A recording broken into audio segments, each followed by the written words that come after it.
मंडळी, व्हिडिओ संपूर्ण बघा। एसटी ची मोठी बातमी असे की नाशिक विभाग सेवा शक्ती संघर्ष एसटी कर्मचारी संघाचे पदाधिकारी कर्मचारी सिव्हिल हॉस्पिटल समोर साखळी उपोषण करताना आज तिसरा दिवस सुरू आहे।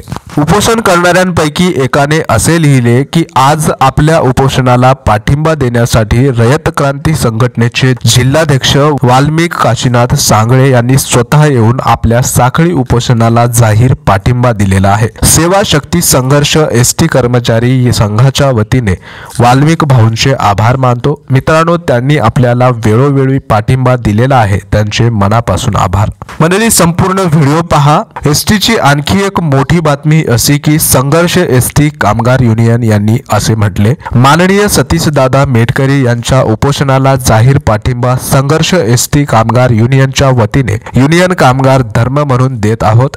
आज गेली 15 दिवसांपासून ते एसटी कामगार यांच्या 7व्या वेतन आयोगाची अंमलबजावणी व्हावी या आमरण उपोषण करत आहेत। सर्व एसटी कामगार यांनी त्यांच्या आरोग्यासाठी परमेश्वराला प्रार्थना करावी। सतीशदादा मेटकरी यांनी देखील त्यांच्या आरोग्याची काळजी घ्यावी। कामगारांनाही त्यांच्यासारख्या प्रामाणिक नेतृत्वाची गरज आहे, असे कैलास कुट्टे, निलेश खैरे, संघर्ष एसटी कामगार युनियन नाशिक यांनी जाहीर पाठिंबा देत म्हटले आहे। आणि काही कर्मचारी असेही म्हणत आहेत, कामगार संघटना नेतृत्वाने सुद्धा मन मोठे करावे, एकत्र येऊन पाठिंबा द्यावा, काहीतरी नक्की चांगले होईल कामगारांचे।